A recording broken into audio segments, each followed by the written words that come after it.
morning, Bulldoggers.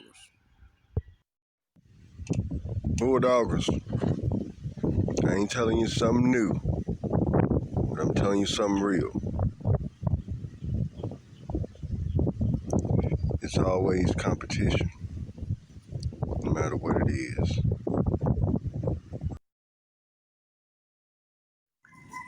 All right, Nix. Stretch says thanks, buddy. Marvin, Little Mike, great job. Awesome. Mike and TB, awesome. Always awesome. Always a pleasure.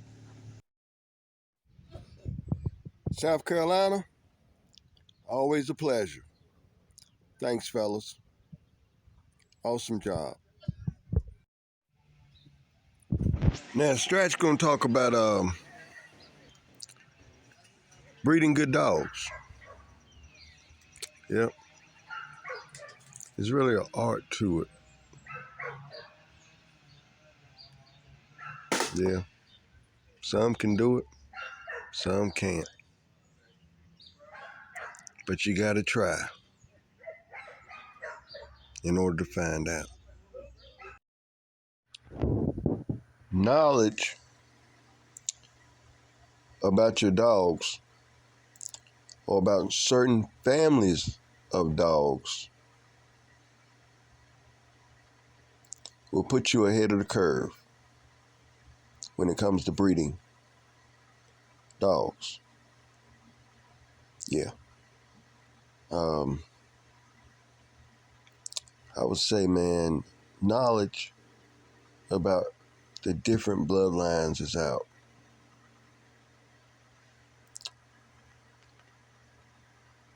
Is going to be key. Good families of those dogs. Now, Stretch, what do you mean by good families?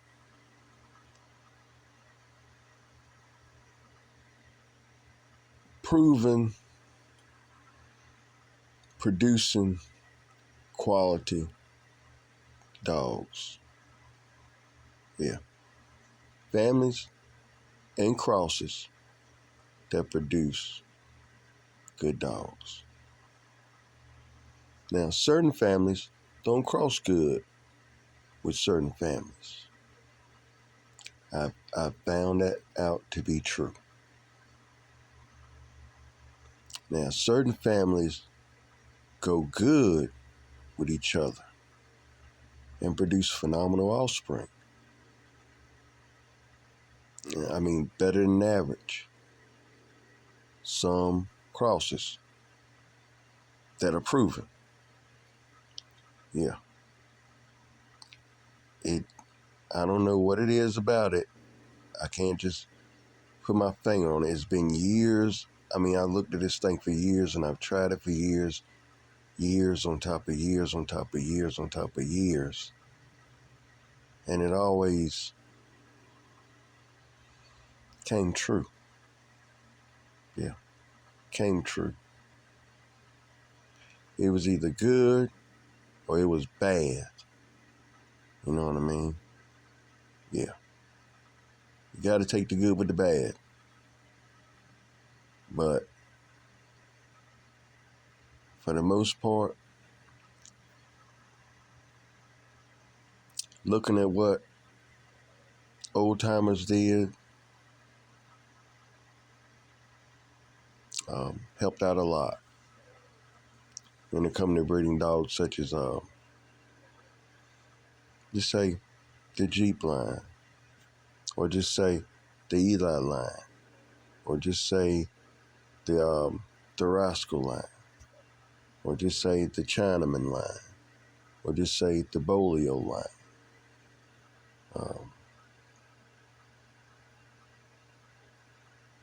There were, and still are, great dogs in those families. Yeah, they really are.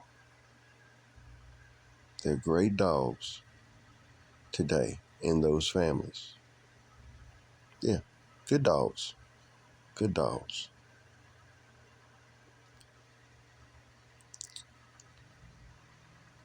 So what are you talking about, Stretch?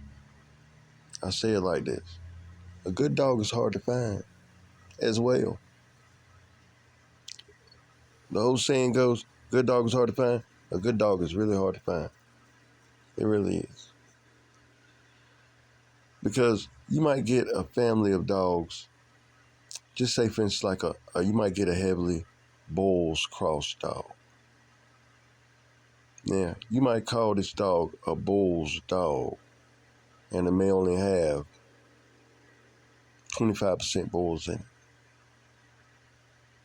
Technically, it's not a Bulls dog. It's a Bulls bred dog. You know what I'm saying? It has Bulls in it. But it has other stuff as well. And you have to take that stuff in consideration. A lot of people like to take stuff in consideration, but you have to when it comes to these dogs. You have to. Especially got a good one and you want to research the pedigree. Yeah. You want to see what the dog actually has in it. You know what I'm saying? That's where you determine moving forward what you're going to do. Whether you're going to line breed, whether you're going to outcross, or whether you're going to inbreed. I mean, that's a choice one makes with their dog. See, in the history, dog men made choices of breeding with their dogs. You know what I'm saying? Certain dog men wouldn't make certain crosses with other people because of probably pride. Probably they didn't want the other people to have none of what they had. All kinds of stuff. But in certain cases, right, if they would have made crosses with each other, they would have produced way more phenomenal dogs than they did doing it the other way. Yep. As far as working together wise. Yeah. I've seen it throughout the generations of me being around game dogs and around me being around people with game dogs. Yeah. That's how it's been, really. If some people would take certain dogs from over here and take certain dogs from over here that are good dogs and combine those together, they will have great dogs. Yeah. Like you say, Stretch, you blowing smoke in us. Tell us what's going on. Well, when it comes to breeding dogs, it's trial and error. I've failed many a times, but I succeeded many times as well. Everything ain't gonna work like you think it's gonna work. You know what I'm saying? I've seen it, been through it. But certain things work out to where, like, good gracious, yes, these are real hunters, and it be like that. I mean, you have good hunting dogs. You have good show dogs. I mean, you have. See, with these dogs, right? They're not just one dimensional. They're not. Don't even fool yourself and think they are one dimensional. A lot of people want to put it on one dimensional, but they're really not one dimensional dogs. These dogs throughout the history were nanny dogs, they were protection dogs, they were hunting dogs. I mean, they did a lot of stuff throughout the history and still are doing a lot of stuff.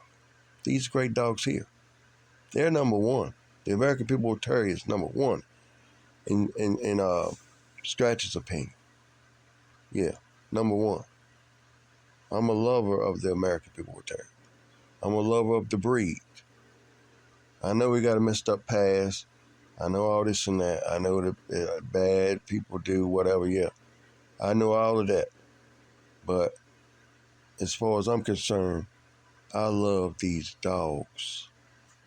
You know what I'm saying? I'm not in it for all this other stuff that people are in it for. I'm not in it for all of that. I'm in this thing because I love the breed. I'm passionate about the breed. You know what I'm saying? And I love making crosses and seeing how they come out. I always have. Ever since Don Rest told me about Kobe's Diamond to the Stabo Cross. And that was back in the early 90s. Yeah. It's just something, man. Breeding dogs, raising dogs, man. It can be very rewarding, I must say, if you know what you're doing. Yeah. But this little stretch talk, y'all stay encouraged, man. And hit that like, subscribe button, man. More content coming, man. Stretch, I want to apologize to all my viewers and all my subscribers for not putting out videos like I should have been putting them out. But they're going to come more frequent now. Stay tuned. More to come about these great American Pit Bull Terriers, starting from scratch.